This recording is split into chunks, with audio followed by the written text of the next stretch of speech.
Capítulo 121. Perguntando Toxicroak. À entrada dos dois túneis, Voldori e Binak arregalaram os olhos, observando os Pokédocos sendo compartilhados. Claro, eles poderiam comer minérios, mas como uma simples rocha poderia se comparar ao sabor rico e irresistível dos Pokédocos? Por sorte, Alter ainda tinha um pouco de piedade. Ele pegou dois Pokédocos em suas garras e flutuou até os guardas do território para jogar um para cada um deles, como um pequeno suborno. Caçador.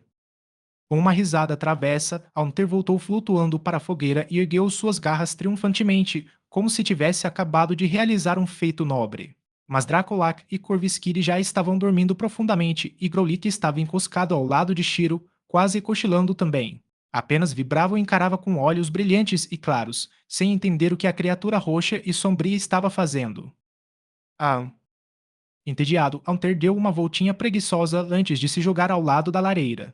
Em segundos, concava baixinho, com um pouco de baba escorrendo pelo seu sorriso irregular. Tiro observou com um leve sorriso e finalmente baixou a guarda. Recostou-se na cadeira e fechou os olhos. Lá fora, a noite escura como breu engolia tudo. Apenas o som constante da chuva e o ocasional estrondo do trovão perturbavam o silêncio. Dentro da caverna, a luz bruxulhante da fogueira projetava sombras suaves e quentes nas paredes de pedra, criando uma sensação de conforto que parecia completamente alheia à tempestade lá fora. Os Pokémon selvagens, com as barrigas cheias daquela que provavelmente foi a refeição mais luxuosa de suas vidas, se enrolaram nas bordas da caverna e adormeceram silenciosamente. Escavada por Pokémon do tipo Pedra, a caverna não pertencia a ninguém. Qualquer um, humano ou Pokémon, era livre para vir e se abrigar ali. Para Shiro, aquela foi a melhor noite de sono que tivera desde que chegara a este mundo. Pela primeira vez, sentiu-se completamente à vontade. A tensão constante que normalmente o dominava foi se dissipando lentamente, substituída por uma calma e tranquilidade plenas. A manhã chegou num piscar de olhos. Por volta das 6:30, Shiro abriu os olhos. Na suave luz da aurora, ele percebeu que os Pokémon selvagens que haviam se abrigado na caverna durante a noite já haviam partido. Uma fina névoa se elevava, cobrindo o terreno baldio úmido lá fora. O ar estava fresco e ligeiramente frio. Ele se levantou e guardou a cadeira dobrável em que havia dormido. Depois, caminhou ao redor, acordando seus Pokémon um por um. Corvisquiri, já acostumado à rotina, voou direto para o ombro dele. Vibrava estava acordado há algum tempo.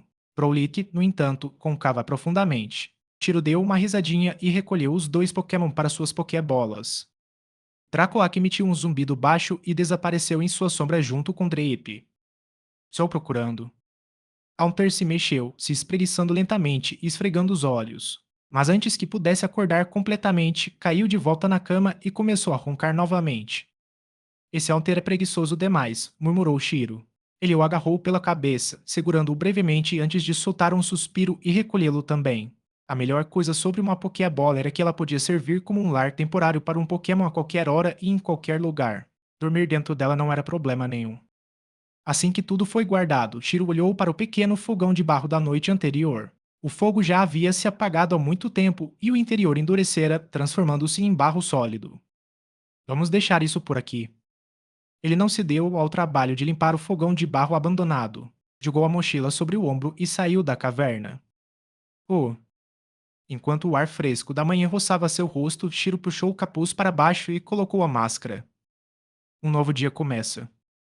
Bom, de repente, uma explosão estrondosa ecoou pela terra. Vinha do topo de uma montanha distante e a onda de choque foi tão forte que até o chão sob os pés de Shiro tremeu levemente. O que foi isso? Ele franziu a testa. Mesmo através da névoa persistente, ele conseguia ver a fumaça negra subindo daquele pico. A julgar pela força do tremor, não se tratava de um deslizamento de terra natural. Parecia mais que explosivos haviam sido usados para detonar a montanha. Vamos. Tiro lançou apenas um olhar de relance, desinteressado no que quer que estivesse acontecendo ali. Seu objetivo agora era chegar ao Lago da Ira e cumprir sua promessa Dracoac. Se possível, ele não se importaria de batalhar contra alguns Pokémon selvagens fortes pelo caminho, ou de ganhar algum dinheiro de treinadores imprudentes que não sabiam o que estavam fazendo. Adiante, a região pedregosa estava envolta em uma camada de névoa branca. A umidade criava uma camada que deixava os Pokémon do tipo pedra desconfortáveis. Assim, a essa hora da manhã, a maioria deles ainda estava encolhida em cavernas, sem estar pronta para sair. A forte chuva da noite passada transformou grande parte da planície em um lamaçal. O que antes era terreno seco agora era uma paisagem encharcada e traiçoeira. Algumas áreas pareciam enganosamente firmes, mas podiam afundar uma bota até o joelho num instante. Tiro avançou com cautela, enviando Corvisquiri para explorar o caminho. Que legal! A ave alçou o voo. Com algumas batidas de asas vigorosas, provocou uma brisa que dissipou parte da neblina. Em seguida, começou a examinar a área à frente. Tiro continuou andando, percorrendo mais 700 ou 800 metros. Ele atravessou um terreno lamacento, quase pantanoso. Finalmente, Corvisquiri se virou e voou em sua direção, soltando um grito de alerta. Corvo, corvo. A criatura pousou levemente em seu ombro e inclinou a cabeça, sinalizando que havia algo à frente. Pokémon selvagens? Perguntou Shiro. O pássaro acenou levemente com a cabeça. Após uma breve troca de palavras, ele entendeu. Havia um pequeno grupo disperso de Pokémon selvagens à frente, 3 no total. Todos eram de nível avançado em termos de força. O que será que eles são? Com esse clima. Provavelmente do tipo água ou grama, arriscou Shiro, acelerando o passo por curiosidade. Não demorou muito para que ele os avistasse. Meio submersos na lama pantanosa estavam 3 Pokémon semelhantes a sapos, com pele azul escura, as bochechas infladas enquanto descansavam tranquilamente. 2 Crogunks e um Toxicroak. Tiro os reconheceu instantaneamente. Informações fluíram para sua mente como um reflexo treinado. Nome: Crogun. Tipo: Veneno Lutador. Nível: 31 avançado. Habilidade: Pele seca. Item segurado: nenhum. O segundo Krogun que era ligeiramente mais forte no nível 32, mas de resto era igual. Em seguida, veio a versão evoluída. Nome: Toxicroak. Tipo: Veneno Lutador. Nível: 39 avançado. Habilidade: Pele seca. Item segurado: nenhum. Após examinar os 3, Shiro deu uma ordem firme ao pássaro em seu ombro. Use o cortador de ar. Com um grito, Corvisquiri disparou para o alto. Bateu as asas com força, liberando 6 lâminas brilhantes de ar comprimido. As lâminas cortaram a neblina e a lama com a mesma facilidade, avançando em direção ao trio adormecido como navalhas invisíveis. Toxicroak pressentiu o perigo primeiro. Seus instintos de sobrevivência, adquiridos ao longo de anos, entraram em ação quando ele saltou da lama no último instante, escapando por pouco da saraivada mortal. Movimentos do tipo voador tinham uma clara vantagem sobre os do tipo lutador. Ele sabia que, se alguma daquelas lâminas o tivesse atingido, provavelmente teria sido nocauteado na hora. Os Krogunks, mais lentos em reagir, saltaram atrás de seus parentes evoluídos, mas não eram nem de perto tão rápidos. Cada um foi atingido por pelo menos 2 lâminas. Cortes carmesins se abriram em seus corpos azuis, e eles caíram na lama, gemendo de dor e incapazes de se levantar. CRRR. Toxicroak pousou com um som abafado. Seu grande saco vermelho no peito se inflou enquanto ele rosnava, os olhos afiados e cautelosos alternando o olhar entre o pássaro no céu e Shiro, que se aproximava lentamente à distância. Corvisquiri. Ataque rápido e finalize com bicada perfurante. Capítulo 122. Ishanji. Toxicroak estava agachado na lama, com seus olhos aguçados fixos em Corvisquiri, que circulava acima. Seus membros fortes e musculosos já estavam tensos, prontos para saltar em qualquer direção a qualquer momento. Seja para esquivar ou atacar, ele podia agir instantaneamente. Um grito agudo cortou o ar. Cor. A figura de Corvisquiri cintilou subitamente e um tênue risco cinza cruzou o céu. Toxicroak pressentiu o ataque iminente imediatamente. Mas, em vez de se virar para rastrear a posição do pássaro, lançou-se para frente com um salto poderoso, mirando em Tiro, que estava parado na beira do pântano. Como um líder experiente em batalhas entre Pokémon selvagens, Toxicroak compreendia claramente a fraqueza fatal daquelas criaturas que seguiam humanos. Eram os treinadores frágeis que sempre ficavam à margem, dando ordens aos berros. No meio do bote, o sapo abriu a boca. Uma toxina roxa escura se acumulou e, com as bochechas estufadas, ele cuspiu o veneno diretamente em Tiro. No instante em que a gosma tóxica avançou, Corvisquiri atacou por trás. Seu bico duro como aço girou como uma broca e perfurou as costas expostas de Toxicroak. Croak. Toxicroak soltou um último grito doloroso antes de Corvisquiri derrubá-lo com um golpe pesado. A criatura caiu na lama, lançando um jato de água a vários metros de altura. Mas a gota venenosa que quase alcançou Shiro parou no ar. Com um leve som de engasgo, desapareceu. Ah! Um alter de um roxo profundo revelou-se lentamente, sua boca larga e sorridente mastigando os restos do ataque tóxico. Tiro não havia se concentrado muito em desenvolver seus golpes do tipo veneno, o que significava que não possuía nenhum ataque forte baseado em veneno. Mas essa pequena quantidade de veneno de Toxicroak não passava de um petisco. Alter nem sequer sentiu o gosto, muito menos qualquer efeito. Estou procurando. Acariciou sua barriga plana e fantasmagórica, e então desapareceu de vista novamente. Na lama, Corvisquiri continuava a bicar o corpo sem vida de Toxicroak.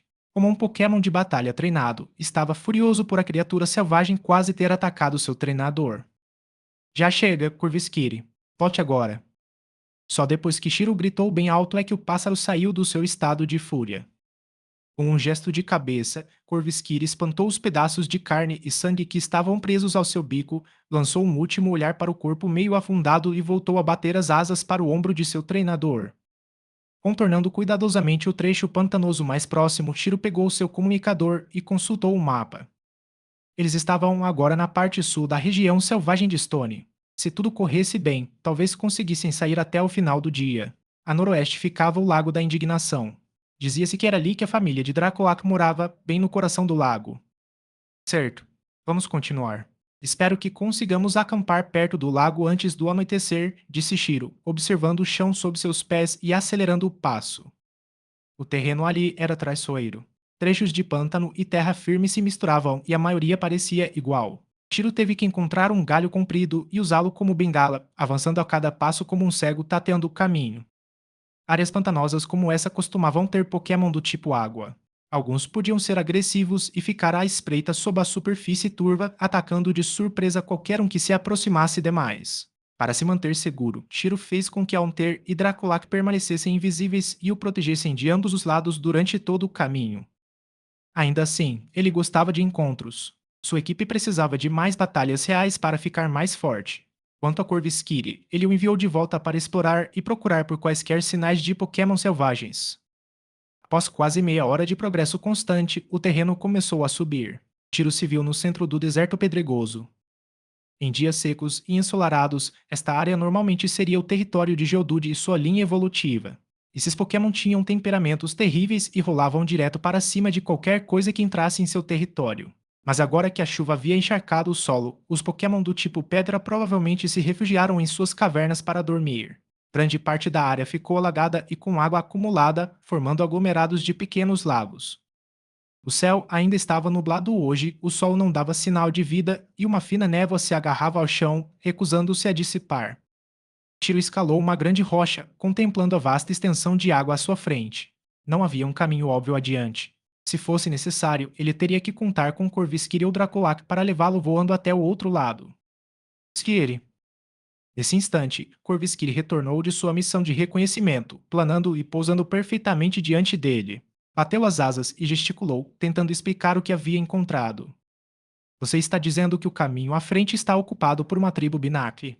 Entre eles estão dois Barbaraki com força de nível de ginásio? Tiro ponderou em voz alta. Mas antes que ele pudesse dizer mais alguma coisa, Corvisquiri deu alguns pios rápidos e apontou com o bico para a mochila em suas costas. Tiro ergueu uma sobrancelha. Um dos Barbaraki te reconheceu? E quer trocar algo por Pokédocus? Corvisquiri assentiu com a cabeça. Sem hesitar, Tiro pegou alguns Pokédocus de sua bolsa e retirou alguns para Pokémon dos tipos água e pedra. Em seguida, colocou-os em um pequeno recipiente e o amarrou firmemente no pescoço do pássaro. Todos esses Pokédocus vieram de graça, então ele não se importou em dá-los. O que realmente despertou seu interesse foi o que o Barbaracle poderia oferecer em troca.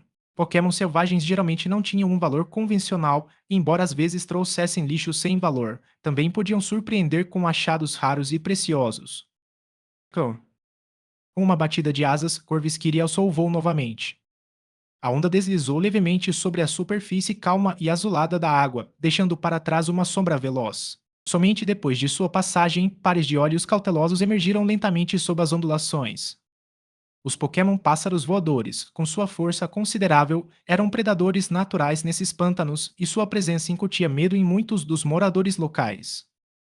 Em pouco tempo, Corvisquiri pousou em uma árvore morta, torta e meio submersa que se projetava da água. Antes mesmo que pudesse emitir um chamado, mãos com garras marrons surgiram de baixo. Aquelas mãos com garras estavam espalhadas por toda a base da árvore, cada uma com um único olho no centro, encarando diretamente o visitante lá em cima. Os Binakles eram Pokémon do tipo Pedra e Água, criaturas que se fixavam em pedras, mas prosperavam com a mesma facilidade em ambientes aquáticos. Em pouco tempo, a água agitou-se e borbulhou quando dois gigantescos Barbaracle emergiram das profundezas. Essas criaturas eram compostas por 7 binacles, fundidos em duas placas de rocha gêmeas. A cabeça dominante controlava toda a estrutura, dando ordens às demais. Possuía 4 mãos, cada uma formada por um binacle com seu próprio olho e certo grau de pensamento independente, embora, geralmente, obedecessem ao comando central. 1. Barbaracle. Mercadorias. O maior dos dois, Barbaracle, deu um passo à frente e se comunicou com Corvisquire. Sem perder tempo, o pássaro voou diretamente até a criatura enorme e entregou a caixa de pokéblocos que estava pendurada em seu pescoço. Barbaracle e eu provamos com entusiasmo alguns dos pedaços, nossos olhos brilhando de prazer enquanto piávamos em gratidão. Barbar. Obrigado. Então, o menor mergulhou novamente na água apenas para reaparecer momentos depois com uma pedra azul escura em uma das mãos. Ele deixou a pedra cair na caixa agora vazia e a prendeu delicadamente de volta ao pescoço de Corvisquide. Cor. Com todos os olhares da tribo Binaki voltados para ela, a ave alçou o voo mais uma vez, desaparecendo rapidamente de vista. Capítulo 123. Renji. Tiro esperou um pouco em cima de uma grande rocha. Logo depois, viu Corvisquire voando do céu distante sobre a água. Já era quase meio-dia. O sol havia rompido as nuvens e a maior parte da neblina matinal se dissipara. As poças de água parada espalhadas pela região de Stone Wilderness refletiam um brilho amarelo suave e quente, e os pequenos lagos também estavam bem mais límpidos. Cor. Com um rápido bater de asas, Corvisquire pousou no ombro de Shiro. Ele estendeu a mão e desabotou a pequena caixa amarrada em seu pescoço, retirando uma pedra azul escura que estava dentro. Uma pedra da água. Qualidade intermediária. Shiro deu uma olhada rápida e a jogou em sua mochila. Ele jamais usaria pedras como essa. Se algum de seus Pokémon precisasse de uma pedra de evolução, ele iria ao mercado negro e compraria pelo menos uma de qualidade avançada. Pedras intermediárias como essa mal atendiam ao mínimo necessário para a evolução. Elas não aumentavam o potencial de um Pokémon de forma alguma. Ainda assim, as pedras da evolução sempre foram muito procuradas. Seja para vender ou para presentear, eram um bom objeto para se ter. E conseguiram apenas trocando alguns Pokébocos gratuitos com Pokémon selvagens. Isso foi uma baita vitória. Tiro acariciou suavemente as penas azuis na cabeça de Corvisquire em sinal de elogio, depois pegou alguns Pokéblocos azuis do tipo voador e os deu para ele, um de cada vez. O pássaro estreitou os olhos em deleite, aproveitando o momento. Após uma breve pausa, Tiro guardou tudo, olhou para o caminho à frente e fez um gesto para que Corvisquire o carregasse para o outro lado. A estrada à frente havia praticamente desaparecido. O que se estendia adiante era a maior área de planície da região selvagem e pedregosa. Em todas as direções, uma superfície de água branca e cintilante se estendia até onde a vista alcançava. Corvisquire abriu as asas e o agarrou pelos ombros. Com uma poderosa batida de asas, alçou o voo. À medida que ganhavam altitude, Shiro olhou para baixo e avistou um Wooper azul flutuando preguiçosamente na água abaixo, balançando sua cabeça redonda. A bacia que eles estavam atravessando parecia estar conectada ao rio que corria pelo deserto pedregoso. As chuvas e inundações recentes fizeram o rio transbordar, permitindo que alguns Pokémon do tipo água vagassem pelas planícies abertas. Mas assim que o tempo melhorasse e o nível da água baixasse, eles teriam que voltar. Caso contrário, quando os Pokémon do tipo Pedra e Terra, atualmente escondidos e adormecidos, emergissem, eles se tornariam presas fáceis. Cor. Corvisquire voava cada vez mais rápido, ganhando velocidade constantemente. A água abaixo passava num borrão. A luz branca e brilhante do sol espalhava-se gradualmente pela paisagem vinda de cima. Tio olhou para o horizonte e avistou um pedaço de grama verde no topo de uma colina. Parecia que ele finalmente estava chegando ao fim do deserto pedregoso. Ao se aproximarem da encosta, Corvisquire desceu suavemente. Pouco antes de pousar, soltou o permitindo que Shiro caísse em segurança na grama macia. A ave o seguiu com um gracioso planar e pousou novamente em seu ombro. Seus movimentos eram tão fluidos e naturais que alguns Blipbubs à espreita congelaram, atônitos com o que viram. Eles nem se lembraram de correr. Tiro lançou um olhar casual para os pequenos insetos e os ignorou. Depois de recolher Corvisquire para a sua Pokébola, ele continuou caminhando para noroeste. Pum, pum. Ao longe, duas explosões ecoaram pelo ar acompanhadas por um leve tremor no solo. Só então os Blipbugs, assustados, fugiram em pânico. Com o senho franzido, Tiro olhou para uma montanha logo além do deserto pedregoso. Finas trilhas de fumaça negra subiam claramente dela. Essa foi a segunda vez que ele ouviu explosões daquele tipo, e tinha quase certeza de que foram causadas por explosivos feitos por humanos. Nenhum movimento poderoso de Pokémon produzia uma fumaça tão densa, nem fazia o chão tremer daquela maneira. Tiro não tinha certeza se era algum treinador descontrolado ou algo que a empresa estivesse fazendo. De qualquer forma, não tinha nada a ver com ele. Então, deixando esse pensamento de lado, ele continuou andando. Após caminhar em ritmo acelerado por cerca de meia hora, ele conseguiu distinguir vagamente o contorno nebuloso dos portões de Hammerlock. Infelizmente, não estava indo naquela direção. A oeste, algumas árvores dispersas marcavam a fronteira entre os campos e um lago amplo e reluzente. Dragão. Dracoato surgiu de repente das sombras, visivelmente animado. Circulou em torno de Shiro num movimento circular energético, enquanto o pequeno Drape em sua cabeça saltitava em ritmo igualmente alegre. Certo, murmurou Shiro. Chegaremos ao Lago da Ira em breve. Tá. Dracoaca acenou com a cabeça, demonstrando entusiasmo, e então desapareceu nas sombras.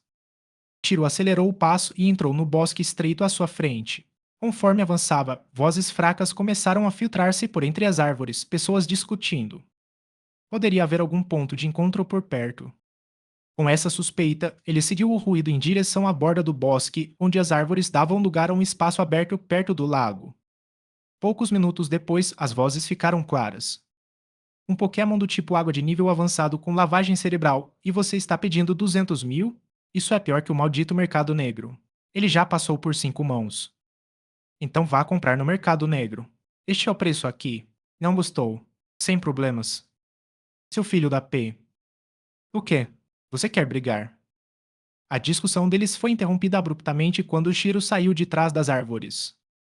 Ambos os homens vestiam capas verdes com capuz. O que estava de pé, aparentemente o comprador, tinha o rosto magro e jovial descoberto. O outro, sentado num pequeno toco de árvore, tinha o rosto escondido. Sua voz sugeria de alguém mais velho. A julgar pela cor pálida, ligeiramente esverdeada, da superfície do toco, este havia sido cortado recentemente. Amigo, posso saber seu nome? Talvez queira comprar algo. Sou um comerciante ambulante bem conhecido por estas bandas. O homem no toco falou com voz rouca, acrescentando: Pode me chamar de Renji. Tiro ficou momentaneamente paralisado ao ouvir o nome. A maioria dos nomes que ele encontrara em Galar eram tipicamente de estilo ocidental, mas este lhe lembrava nomes da região de Kanto. Ao vê-lo permanecer em silêncio e imóvel, ambos os homens encapuzados ficaram tensos. Na natureza, o tipo de pessoa mais temida era aquela que não dizia nada, estava completamente coberta e tinha confiança suficiente para andar sozinha. O tipo de pessoa que não hesitava em atacar ou roubar sem aviso prévio. E naquele momento, Shiro se encaixava perfeitamente nesse perfil. Vestido com uma capa preta chamativa, emergindo casualmente da floresta, claramente destemido. Seu rosto mascarado apenas aumentava a aura sinistra. Amigo. Enji chamou novamente, um pouco nervoso, levantando-se instintivamente enquanto ele e o homem mais jovem recuavam lentamente. Saindo de seus devaneios, Shiro notou a postura cautelosa deles e percebeu que os havia assustado sem querer. Ele tossiu levemente e então perguntou em voz baixa: Aconteceu alguma coisa estranha por aqui? Ouvi várias explosões não faz muito tempo vindas da crista da montanha perto da reserva natural Stone Wilderness. Nesse momento, ambos os homens suspiraram aliviados e pararam de se afastar. Amisso. É a Elite 4, respondeu Renji. Eles estavam nas montanhas, tentando capturar grandes grupos de Pokémon. Elite 4. Tiro franziu a testa, imaginando se havia entendido errado. Renji fez uma pausa, então pareceu entender algo e perguntou em resposta: É a sua primeira vez na área selvagem do norte?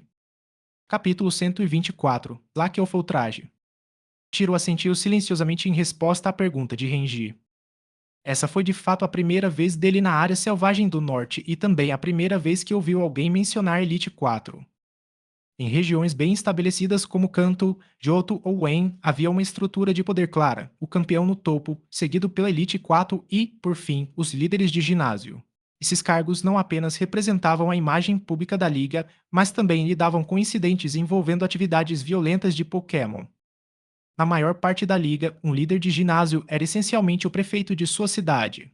A menos que alguém fosse particularmente recluso ou desinteressado em administração, o líder de ginásio geralmente agia como o governante de fato de seu território.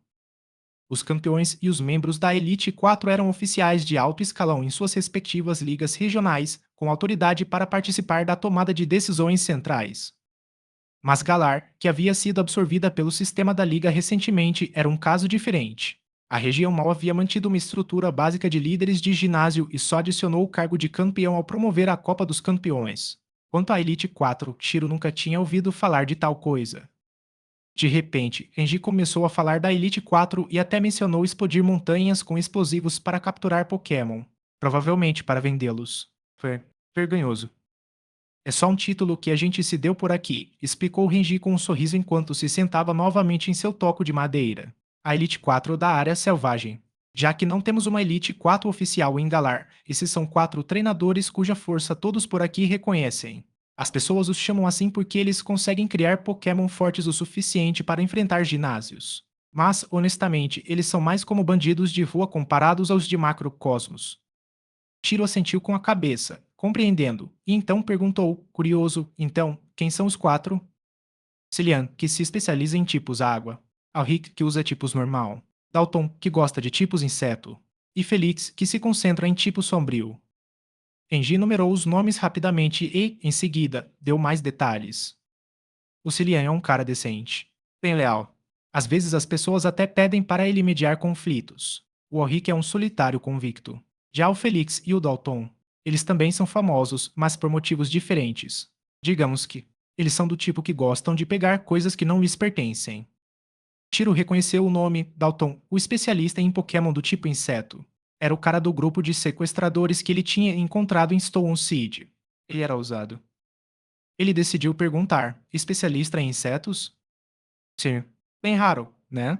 Enji se inclinou para frente como se estivesse conversando com um velho amigo. Pokémon do tipo inseto não vivem muito, e os de nível de ginásio que o Dalton treina geralmente não sobrevivem o suficiente para ele sequer formar uma equipe completa de 6.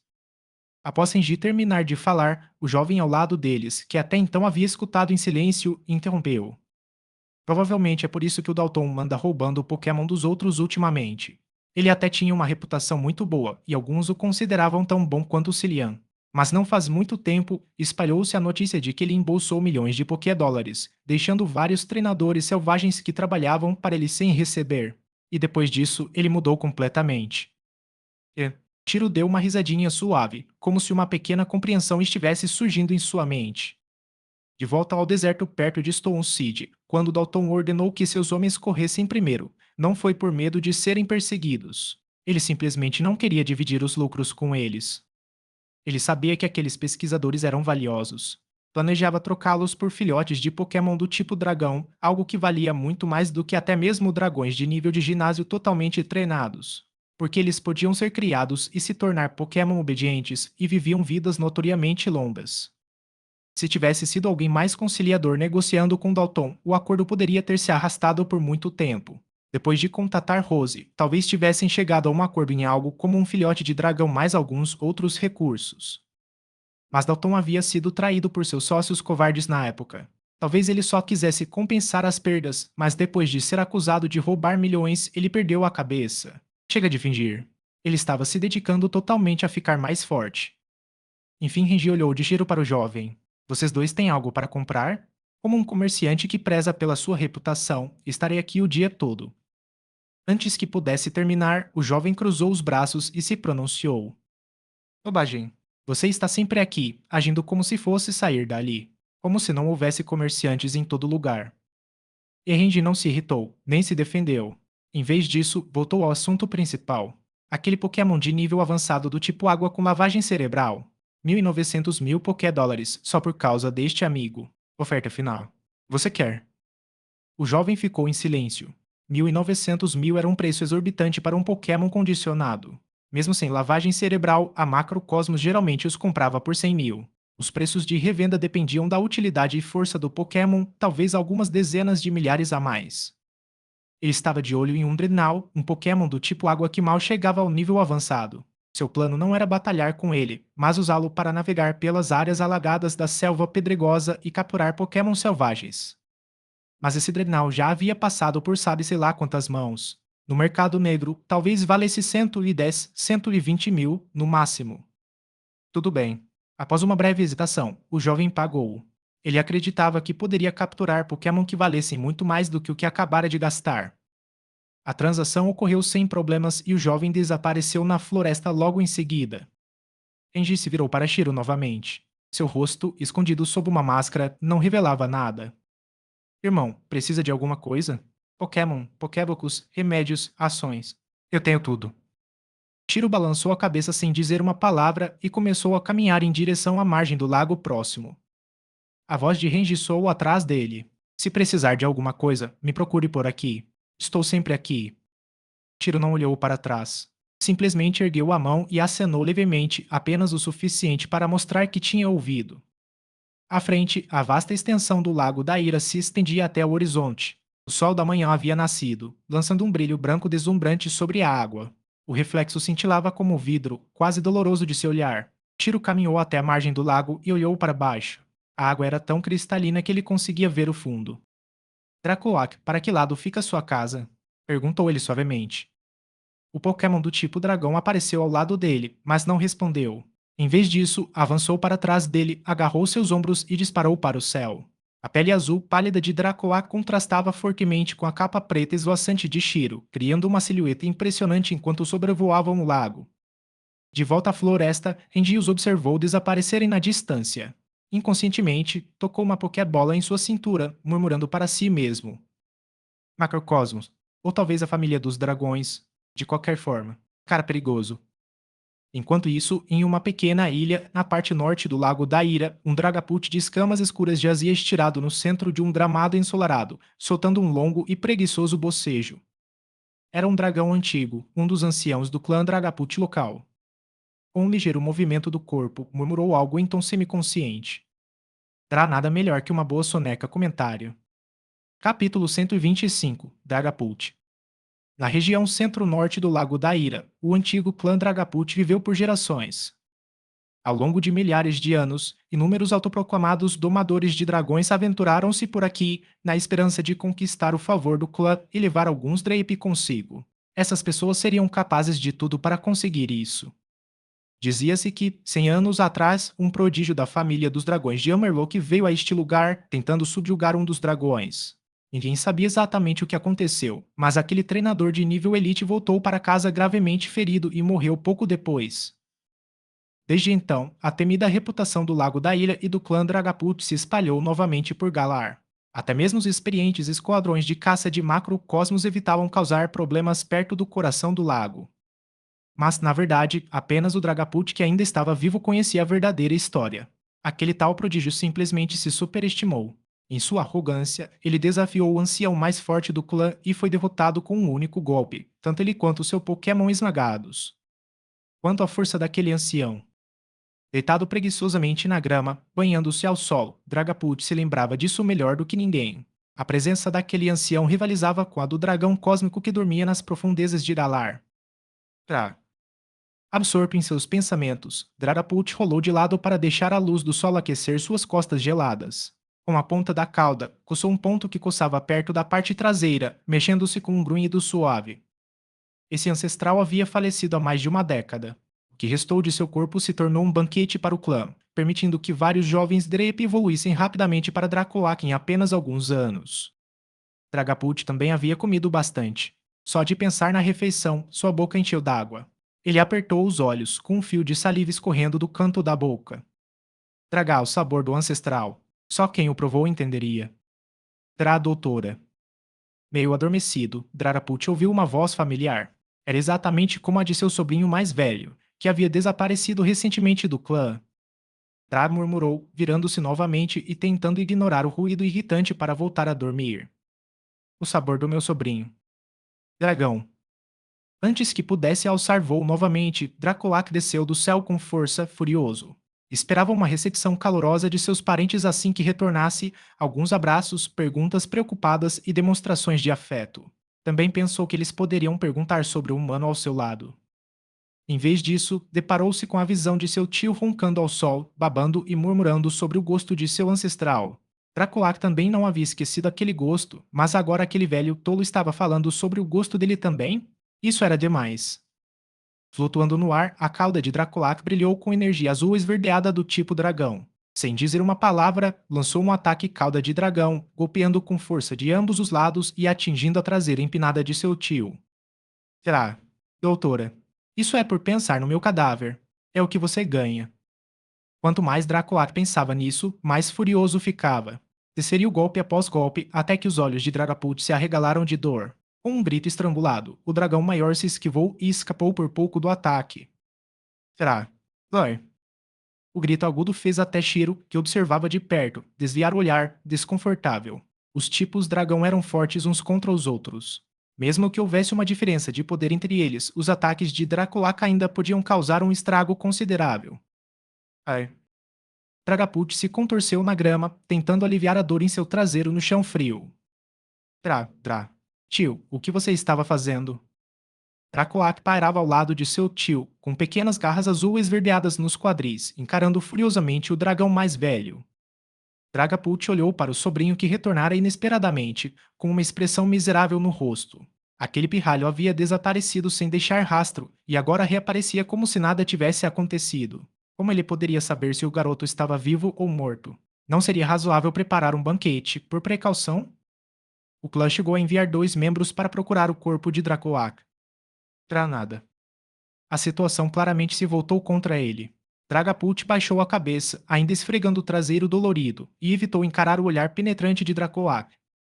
Quando Draculac insistiu, perguntando onde os outros tinham ido, Dragapult finalmente gaguejou e confessou tudo.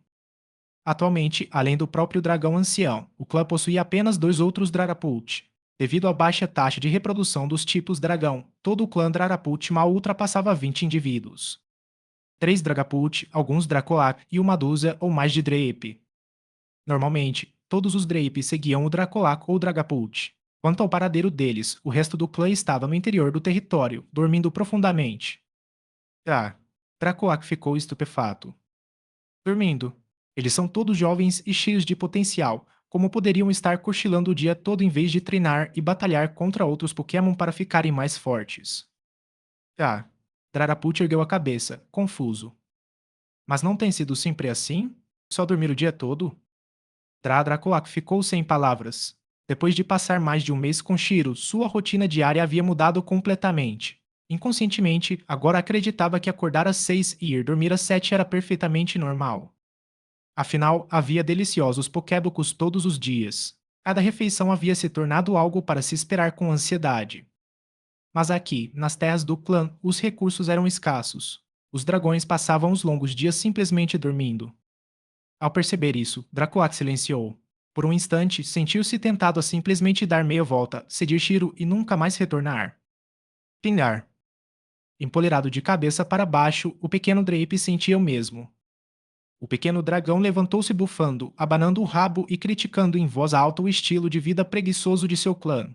Ao mesmo tempo, elogiou Shiro com paixão. Dele, este lugar horrível não vale nem uma boa refeição com o Shiro. Tá. Dragapult percebeu algo estranho naquela explosão. Humano.